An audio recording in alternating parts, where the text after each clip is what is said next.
Hello, everyone. This is Rebecca Greene for the Whiny Palooza podcast, and I am very excited today because I get to talk to the amazing Dr. Darla Bishop. Dr. Darla, thank you for being here with me today. You're excited. I'm excited. I mean, it's rare that I get to talk with someone who has done 500 blogs, 500 podcasts. So, I know this is going to be an amazing conversation just because you're just so freaking good at it. My God, you're making me blush. I'm so excited. I can tell how fun she is. Like, I can't believe I was thinking before I met with you, I can't believe this is my job. Like, this is amazing. This is a good job. I'm going to keep it. And Yes. I'm going to introduce this wonderful lady who I'm so excited to talk about, to talk to, not about. Dr. Darla Bishop is a financial expert, public health leader, and author of How to Afford Everything, known as FinanSis. Did I do that right? Yes. She bridges the gap between money and well being, showing how finances directly impact health, stress, and life expectancy.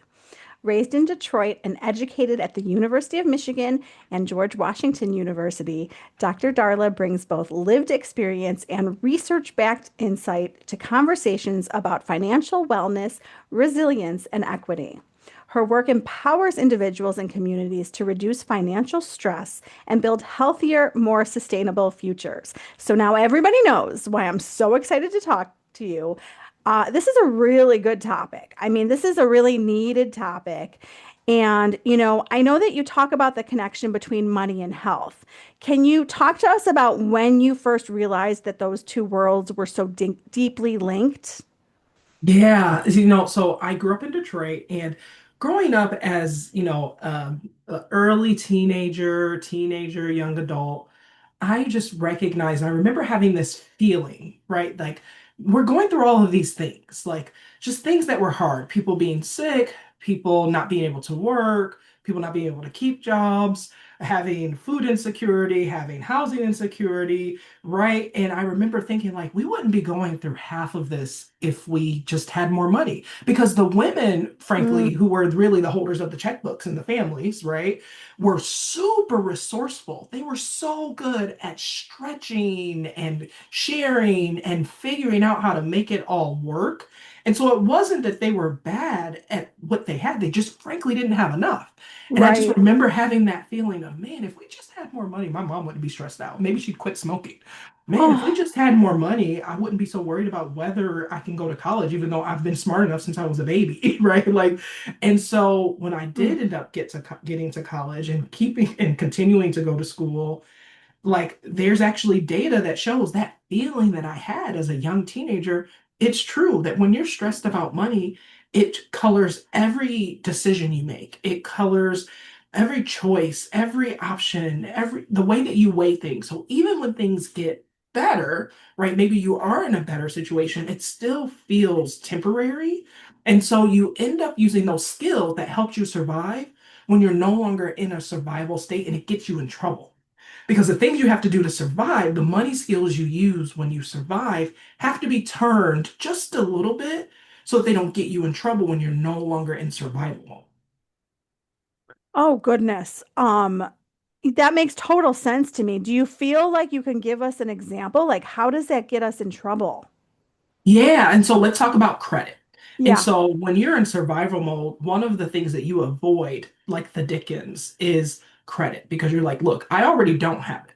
Yeah. I don't need to owe people on top of that. And so you worry about taking a car loan. You worry about taking loans for school. You worry Mm. about using a credit card to improve something in your house because you're like, I'm already so strapped. I can't add debt on top of this to make maybe my life easier, smoother, or to get me to a different place, right? Or in families, I see this a lot where maybe grandma and grandpa were in the position where they bought a home. So now, maybe an uncle is living there, but he hasn't necessarily had the means to do all the repairs along the way. So by Mm. the time the house is being passed to that third generation, it's in disrepair. Mm. And there's this hesitance to renew, to renovate, to repair, because one, it's not really my house, so I don't know if I should. And I have a little money, but if I spend it on that repair, what if something else happens? And so then the house just goes down in its status, and then maybe it doesn't even make it to that third generation because the family just lets it go, right? It's just the plumbing, it's all too far gone. So we don't get to keep grandma and grandma's house, right? But if we are in a place where we understand that making that investment, and maybe Mm, we do take a mortgage out, even though your grandparents worked super hard and were able to pay it off. Maybe taking the mortgage out now so that you can get a new roof, so you can replace the windows, so that you can make sure that the house is in super good condition to continue staying in the family is worthwhile, right? yes. And not being afraid of that mortgage because you're in a different place than maybe grandma and grandpa were. I definitely see it's hard for people to shift their money mindset depending on how they grew up. I was telling my husband, I was even listening to a star talk about how she makes so much money, but she grew up with nothing. So she's still in that mindset, which blows my mind. Yeah, and I mean think about it this way. If something you've been doing for a big part of your life saved your life, it's Mm, what kept you. It's the thing that helped you survive the toughest, the hardest, the most painful, the most difficult times of your life. On one hand, you don't even feel like you are allowed to say goodbye to those habits or those ways of being because that's the only reason you're here today, right? yeah. Like if those skills of never taking any loans out, if those skills of, never spending anything, is what kept us when things got super lean, then even when I have more, why would I change my habits? That's what let me get to possibly having more. But you do have to flip those on the head because some of the things you do in survival can get you in trouble. And I'll use this example. I had a relative who was a cigarette smoker. So again, this health and stress and money, right? She was a cigarette smoker, and when things were tight, and the reality of this, we're not even going to talk about. She'd go to the store and buy one or two cigarettes just to kind of get her through the day. And those one or two cigarettes were at that time maybe $1 each, so $2. But at that time, a pack of cigarettes was just six, right? And so it would have been much better for her to find $6 to get the whole pack, because then she'd have cigarettes for a few days. But she was like, I don't have $6, I have two. And on Mm, a healthier side, right? Like there are certain things that if you buy in bulk, like certain meats, certain shelf stable foods that if you buy at Costco, you get a much better price for the snacks, for the beef, for the eggs, right?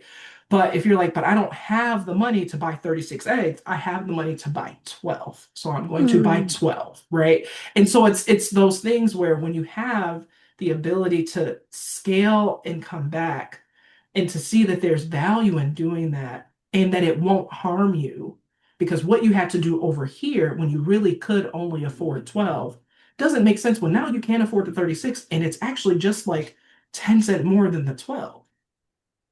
Yeah. It's a lot to learn and it's a big adjustment. It makes so much sense because we learn what we learn when we're growing up and then we have to unlearn things. And it's not an easy task to unlearn things. But I want to talk about your book, How to Afford Everything, which is like an amazing title because I want to afford everything.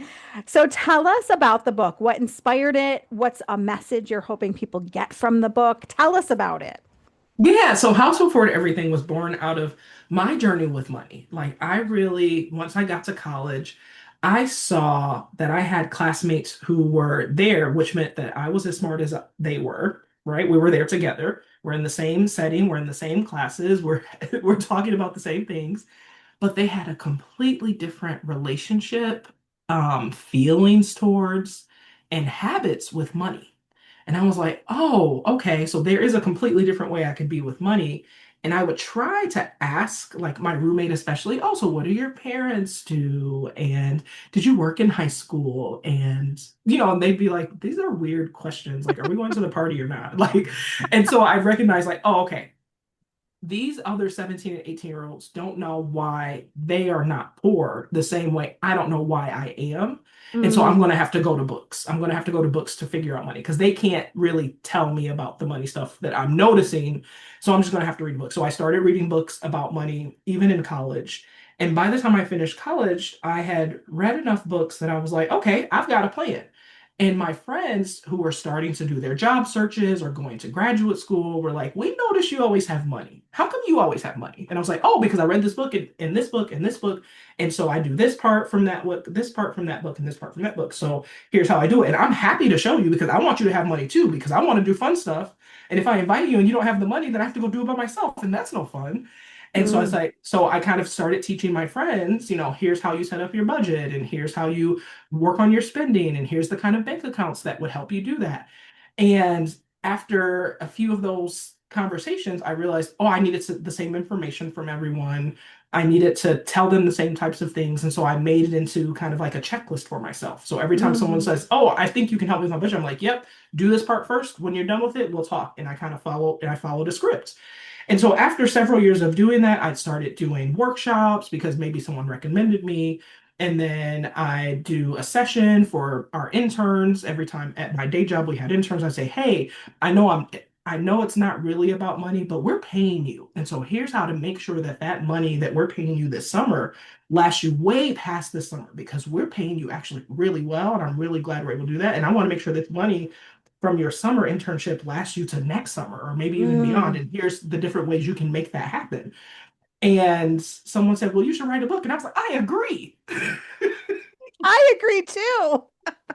And so I took all of the stories and lessons from me reading more than 100 books that other people had Wow. written, plus all those conversations with friends and classmates and coworkers and interns, and the system that I'd built and the presentation, and said, well, if I needed to organize this into a book to make sense, what makes sense? And so I got an editor who helped me get down the story for the right first book, because I probably have about 3 books in this brain. Mm. And what was so crazy about the process is once I hired the editor, it took us 127 days to write the book. That's it. Like in 127 days from the time I hit send payment to me holding the book baby in my hands was That's amazing. 127 days because it just poured out of me. I was like, oh yeah, I can write a chapter about that. Oh, I could write 3 chapters about that, but you just want one, right? And it's because there were 2 big things missing from all those books I read. Mm. And I wanted to fill that gap. One, if you have only had bad examples. And I'm not judging my parents because our parents and the adults around us when we were growing up were doing the absolute best they could. So this isn't about judging or naming them bad, right? But just Mm-mm. if all you had were bad examples or just not great examples, doing the opposite isn't always true. So you don't know where to start or where to go next if no one has ever done it, right? You're just It's like, true. so you kind of get paralyzed, like, well, I don't even know where to start and I don't want to mess it up. So I'm just going to kind of stay here because at least I Mm. know what here is and I won't mess it up further or make it worse, right? So I wanted to put in like, here's where to start, here's where you go next, and here's where you go after that. And then depending on a couple of things you have going on, whether you're parenting or going to school or already working, then the Wow. path splits a little bit, but these first 3 steps are the same for everybody. And then once you get past those first 3 steps, then this way for this way for this, and this way for that, just so you can get over that. I don't even know where to start, right? The second thing that was missing is almost all the books I read were by men. And so it didn't talk about like navigating motherhood and caregiving and parenting your parents because that comes up. It didn't talk about like what it meant that it was important to me to care for the family around me, right? Like so many books said, well, if you have debt, you shouldn't be borrowing, you shouldn't be loaning, you shouldn't be supporting, you shouldn't be helping. You tie your own safety net and then you can worry about those people later. But sweetie, Yeah. if I don't worry about them now, they might not be here later. They might be worse off. Oh, It might you're be so right. sweet. But it's true, right? Like if I don't build them into my plan from the beginning, then what's the point? What's the point, right? It didn't work for my concept of family and community to just cut everybody off. Mm. It just didn't. And so I was like, so what about the other people who I know are like me? Because I have friends who are like, who my mom has worked so hard and I got to get her out of that job where she's on her feet. But if she's out of that Yes. job where she's on her feet, she might be making less money because she can't get overtime. Right. So like the people who I grew up with and who've gone to college and are in a different place, but are weighing, how do I help my family and pay off my student loans and build a future and eventually have a family of my own. Like, how do I do all of that? And so I wanted to share the framework that I use to do both. Like, here's how you pay off debt. Here's how you care for your family and the people you care about. And here's how you save up so that you have a better future. You got to do all three at the same time. And it just looks different than what these other guys have said because they didn't have to do all three. It was easy for them to say, forget my mom, forget my cousin. Like, that doesn't work for me. Well, and I love what you're saying because people can be so black and white. And I have spent 20 years teaching my husband that the world is gray. It is not black and white. So, right? So we have to look at those areas where we want to help ourselves and all of our family. I love that so much. And I can tell that you have an amazing heart. Well, and I mean, sure, I have an amazing heart, but it was a little bit selfish too. If I'm honest about it, I made sure that my siblings, my brother and sister, who when I was in college were still in high school and at home, and again, those not so great conditions, like I made sure they had everything they needed, not because like, oh, I'm the best big sister ever, but because I wanted to make sure they could get to college too. Because I knew if they got to college too, and they got to college and didn't have $1 million in student loan debt, that they probably wouldn't have to live in my basement. And guess what? No one has ever had to live in my basement. That So is I've succeeded. that is an excellent point. And honestly, I never would have thought of that. That is And they really are good. welcome. We have space in the Yeah. basement. Yeah. The couch in the basement is actually the most comfortable couch in the house. And so they are welcome. But the fact that no one has to live in the basement feels like a huge win to me. Yeah, that is a huge win. Really awesome. I'm curious, you're talking about budgeting. I don't even want to tell you about me and budgeting, but can you give people like me like one small tip that we can Yes. Yes, don't worry. Budgeting isn't a bad word, but I know it can you can get a little warm, you get a little tight, his palms get a little sweaty. Yes. So the thing about it is I actually don't follow a budget. Okay. I'm So there's liking hope for you you. more. There's hope for you, right? So I follow a plan with some limits and guidelines. Okay. So some Okay. people call that a budget because that's what a budget is. It's a plan. But maybe the budget word is what's getting you tripped Maybe up. it's Because a budget better people, reframe. Better reframe. and people feel like budget means limit. I remember asking my 7-year-old recently, like, oh, okay, we're going shopping for this. Our budget is this. And I was like, sweetie, do you know what a budget is? And she was like, yeah, it's a limit. And I was like, sometimes. But a budget is really just a plan about how we're spending our money. And she was like, I oh, right, all like right, a plan, a plan. So I a budget like is a it. plan for how we're spending our money. What things get the yes, no, automatic yes, what things get the yes after we think about it, and what things get the automatic no, and what things get the no after we think about it, right? And so the very first step that I recommend for anyone who's like, I think I need to do something differently with my money is go look at your bank account statements, your credit card statements, your Venmo feed, your Cash App feed. If you're a person who uses cash, like looking at when you took cash out of the bank for the last 90 days for about 3 months and review and ask the question with this deep curiosity. We're not judging on ourselves. We're not shooting on ourselves. That doesn't sound fun or hygienic. We are curious about where did my money go? Where did it come from? Where did it go? How quickly did it go there? Did it go on the things that I think are important to me, or did it go on the things that are not important to me at all? And I got to shift that. Are there any things that I Mm, spent money on that surprised me? Did it surprise me because I didn't realize I was going to have to pay? Did it surprise me because it was higher or lower than I expected? Did it surprise me because even though I know that person has a birthday at the same time every year, I forget until the last minute and then end up having to buy something big to make up for the fact that I forgot? Did I forget that it was a holiday season and that the kids would be home and that we would probably need a few more things in the pantry or the freezer so that we could get through the week without ordering food every day, right? Like, just like, where did the money come and go? And if there's one thing that you could change that would make it better when you do this exercise again in 3 months, do that thing. Is it that you are making a shopping list when you go shopping so your grocery bill isn't as big?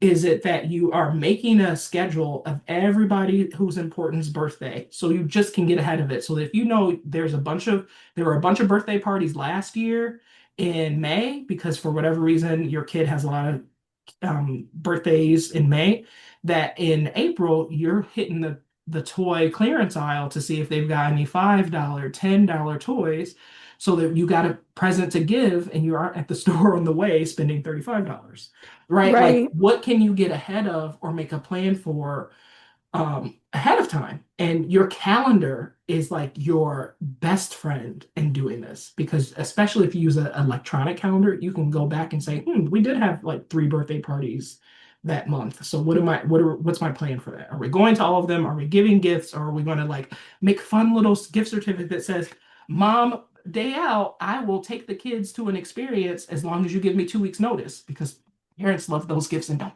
do anything in the mall. That is a good idea. I've never done that before. That's a great gift. Especially if you have the kind of friends who like are totally, if they trust you with their kid, like be like, hey, I got them on a Saturday. I just need 2 weeks notice. I love it. I love your Mhm. suggestions.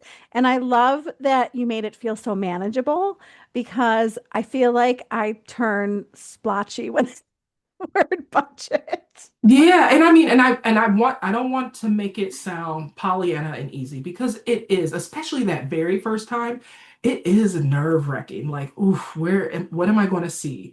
What am I going to feel? Right? Like, but I promise that's the hardest part. If you can get yourself over that initial, "Ugh, I don't want to do it," and then look with again with curiosity. Like you're the investigator on the X-Files, on NCIS, on Law and Order. You are a detective and you're being curious about where the money goes. You're not judging it, you're just looking for information.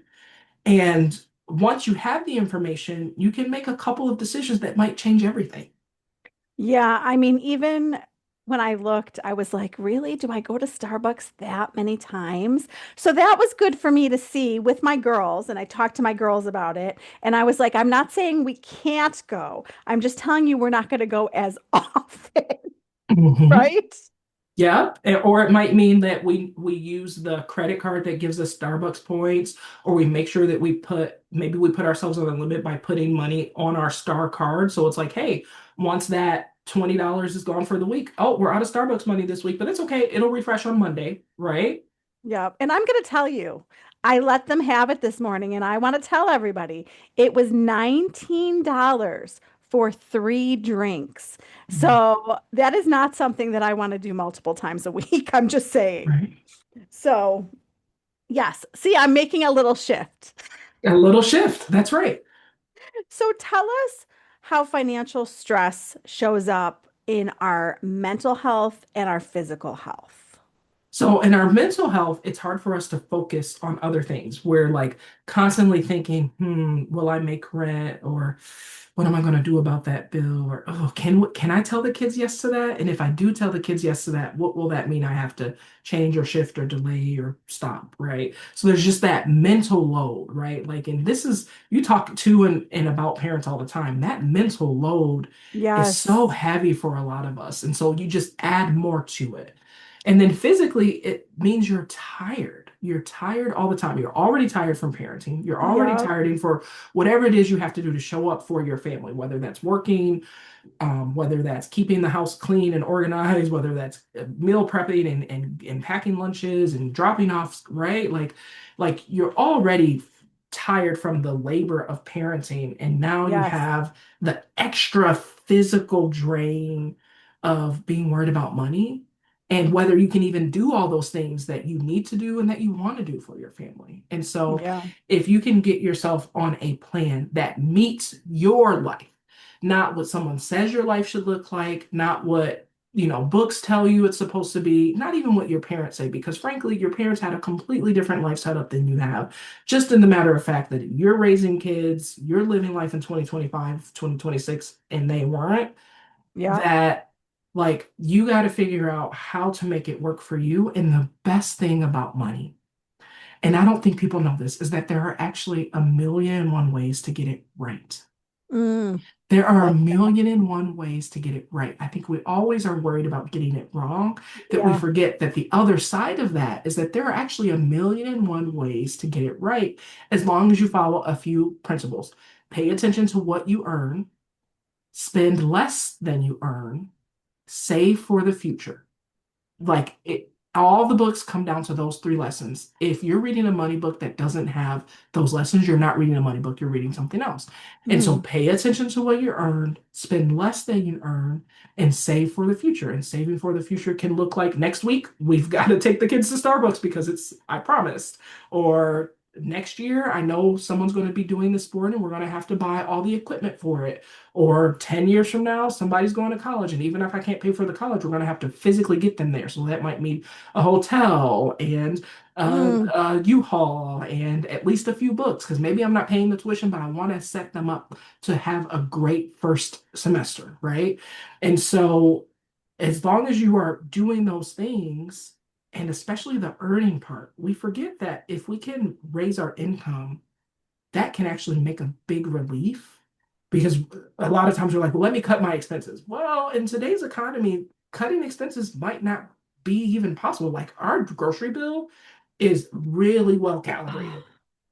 Our grocery bill is really well calibrated because one, my kids are young. I have a 5 and a 7 year old, and they're in their particular palate stage. I don't want to call them picky because it's not exactly picky, but they are particular. They're in their particularly limited palated stage, right? So Yeah. there's really just a few things that I know they will guarantee eat. So that's what I cook because it turns out I'm not arguing with you about it. So this is you're going to get this and you're going to eat your vegetables and we're fine. Mm. Right. And so that means that my groceries, pretty much alternate. One week it's kind of this set of groceries, the next week it's set B of groceries, and then we repeat. And so even though I'm buying the same things largely, my bill has surely every time gone up just a little bit, right? And so if I needed to cut my grocery budget, it turns out I don't really even have a lot of room to cut because it was Yeah. already really well calibrated. And so that Yeah. means that if I've got to fix something, I either got to switch where I shop and buy more in bulk so that the overall cost goes up, but the per meal cost goes down. But that takes a little planning. Or I got to go find some more money to bring into this house, which, okay, that might be easy. I'm a business owner, so I can sell a few more books, or I can do a consulting gig, or I can do some business coaching. And so that might be a way that I can get a quick cash infusion just to make things flow more smoothly. So pay attention to what you're earning and if there are small ways you can increase that because for a lot of families even 50 or $100 a week could make a huge positive difference. Oh, absolutely. My husband always says he would rather try to make more money than cut things. Definitely like it's a different mindset that I personally appreciate because I don't want to cut Netflix. Right, I don't want to watch all the ads, come on. You know. So I feel like people get very anxious about money. And I feel like even if they're doing okay, they still feel anxious about money. Any thoughts, advice about that? Yeah, absolutely. You know what can super help your anxiety is a gratitude practice. And the reason it's called a gratitude practice is it is something you have to practice. And then after a little while, it becomes second nature. And Mm. what that does is this is scientifically proven to rewire your brain to look for opportunities instead of obstacles. So when it comes to money, the way this actually looks is every night as you're getting yourself into bed, as you're getting yourself ready to rest for the evening, you're going to think about three things you're grateful for. They can be money related or not, but you're going to think about three things you're grateful for. But here's the trick. It can't be the same three things. And of course, I'm Oh, grateful I for my like family every that. day. Of course, I'm grateful for a safe and warm home, especially in the winter. Of course, I'm grateful for those things every day. But the challenge is each day I need to think of three new and different things that I'm grateful for. And they can be tiny, tiny, tiny, or they can be as big as whatever, right? But the by doing that each day, and maybe you can't do it at bedtime. Maybe you're the person who has to do it while brushing your teeth. So pick a time in the day where it's paired with something you know you're going to do every day. So that way it's an easy habit to develop and keep. And you think of your three things to be grateful for. And what this does is because over the course of a month, you've now come up with almost 100 things in your life that you are grateful for.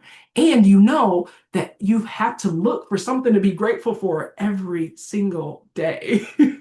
Right? That And is so, really good advice. mhm, Yes. and so it becomes part of how now your brain works and sees Mm. because we don't see with our eyes we see with our brains.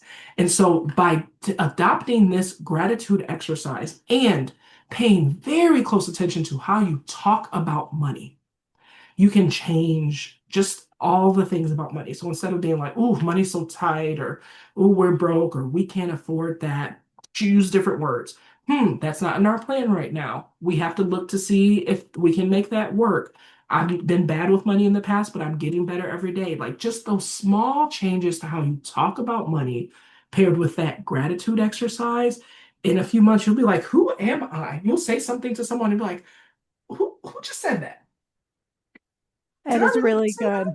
Yeah, and I love what you're saying about paying attention to what we're saying because I'm hearing myself constantly saying that college is taking all of our money. And I'm like, do you realize how many times you have said that? I'm not saying that anymore. I'm making a deal with you right now. I'm done saying that. Done. Right. And right. And I mean, not that you asked for this, but how beautiful that you are in the position to put money away for college so that when your kids go, Oh, we have they one in will, college. We oh, have one in great. college. Right. But that they are there and Yes. they are able to study and be a student and not worried about will I be able to survive when I leave here? Like Mm. what a deep gift that you're Oh, giving to your family and to your child. so sweet. Thank you for saying that. I'm going to take that with me. That's going to help me. Mhm. You're, And write that check with like cheerful. The next time you got to write a check or deposit some money or electronic transfer, say, yep. "Oh, it felt so good to pay that bill." Out Oh, loud. I love Out that. loud. Okay. You're so good. I think you're so good. I'm learning so much. What do you think the biggest myth is that people have about money in general, about success? What kind of myth do you think we have? That you need more money in order to be financially stable. You can be Mm. financially stable at any income. It just means you have to do things in a different order. And so part of the reason I named my book How to Afford Everything is one, I wanted people to it to grab people's attention, but two, you really can afford everything is that's important to you. But there's a few things that you need to know. One, you need to know what's truly important to you and then design your life and your money the way that your money is spent and comes into your life around the things that are important to you. And then also know that, okay, we want to do these five things, but the best order to do it might not be one, two, three, four, five, or all five at once. That maybe I got to do five first and then two, and then three and four will go together. And then I Mm. can do that last one. Because by doing it not now, but next means it's on the way, but it fits in your budget, it fits in your life, it fits with your family, and you know you're working towards it. And so you don't feel like I'll never get that. No, I'm going to get it. I just have to do this thing first. And Well, especially if you're in a yeah. relationship or in a family, my husband and I negotiate this all the time because of our managing our careers. Like, okay, I'm thinking about going to this school or getting this training or, going for another degree. How does that work with you? Because that means that I'm going to be around for the family less. And so you'll have to pick up some of that or we'll have to spend the money. So when do we put it in? What order do we need to do it in so that we can still have a life that feels really close to what we said was important to us? I love that you're negotiating that together. And I love that you brought up it doesn't need to be instant gratification. Like I said to my husband, I would love for us to be able to take our kids to Universal. They want to go to the new world. So we both know that it's in the future. We're going to plan for it and we'll see when we can go. And it doesn't need to be tomorrow. Yeah, I mean, back when I was planning my wedding, we were engaged for nearly 3 years. And when we told our parents that, they're like, okay, so when's the wedding? They're so excited. We just got engaged. When's the wedding going to be? And we're like, oh, about 28 months from now, maybe 32. And they were like, 28 to 32 months. What is going on? We're like, well, because we went and got quotes for the place we want to have our wedding.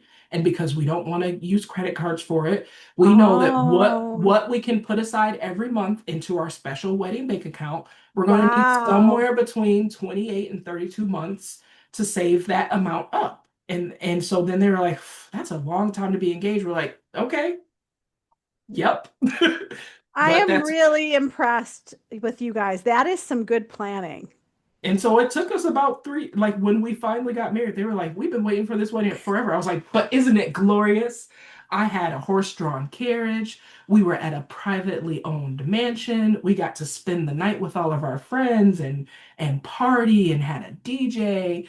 Like I paid for all my friends' dresses because that was important to me, right? Oh, We covered a couple of love family that. members. We covered a few family members who were like, well, I don't know if I'll be able to make that trip. It's kind of expensive. Like, no, we've already put you in the budget, right? Because that was the thing that was important. So we had this epic Oh, wedding. And yeah, it took us 3 years to save up the money, but it was epic. wow. Your sense of community with your loved ones is really touching me. I just want to give you, we women don't give ourselves enough credit, so Mm. I'm just passing some on to you. Oh, thank you. So I do want to ask you before I let you go, some advice for us parents talking to our kids about money. Can you give us some healthy tips? Yes. And so my favorite thing to tell is for the next like 2 weeks or so, right? We're almost to the middle of January, so maybe until February. Just pay attention to what things you say to your kids or around your kids.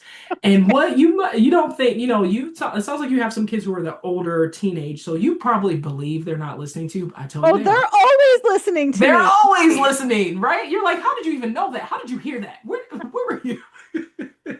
And so just pay attention to how and what things you're saying to your kids about money and make a note in your phone, like, because we always have our phones with us. So, like, just start a little note and just be like, okay, I said this, said this. And then after a couple weeks, roll through what you noted down and say, okay, if that's the voice my kids have in their head about money, is that the voice you want them to have? And if it is, great. You don't have to change anything. If you're like, ooh, I don't want them to be walking around thinking that this all the time, then change what you say. Because again, your voice becomes their inner monologue before they Mm, truly develop theirs in their mid 20s. And so if you can be mindful and intentional about just what things you say, how you say it, what questions you ask, and instead of rushing to answer a question, ask them some questions to see what they're getting at, then it gets you really far. And if you want more tips, you can actually check out Madeline's Money Adventure, oh, the book I wrote with my 6-year-old about teaching kids about money. oh, that's amazing. That was so smart of you to do that because I am paying attention to, I don't like some of the things that I say. I don't like the expression money doesn't grow on trees. So I don't like the expression like you think that we have endless pocketbooks. Like I don't like the things that I hear coming out of my mouth. So I would definitely like to shift it to a healthier place. I don't want them to think that they get everything they want, but I just want better words to use. Yeah, and so you could say, okay, do you happen to know how much that costs? Because we got to make a plan for it. That's not something that's in our current plan, in our current budget. So how much Mm. does that cost? And when do we need to have the money? And so what could we do to come up with the money? What do we stop doing so that we can free up the money? Or what do we need to do to earn more money to be able to do that? Or, as a family, we decided that it was really important for us to plan this universal trip. And we want to do that at this time of year. So if we say yes to this thing that you're asking for now, that'll either delay or cancel that trip. So which is more important? If this new thing that you learned about is more important, great, we'll shift it. But if universal is still important, then we got to stay on this path and we got to find something else to do. I like that because you get them thinking about money and learning about money. I like that a Yes. lot. I definitely, my kids are 13, 16, 18. So they're at that age where, I mean, you can do it at age 5 with your kids, of course, but my kids really need to learn about money. And I want to tell you something that's going to excite you. We went to high school orientation and they told my youngest that they're now requiring a personal finance class, which is new. It's Yes, brand you must be new. in one of the 30 states that have adopted that legislation in the last 2 years. So congratulations for being in one of the 30 states.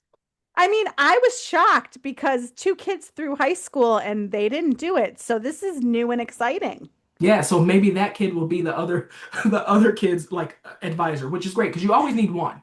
You always need one person who's like, don't be stupid with your money, right? Because as the mom, you can't say it, but the sibling is really effective.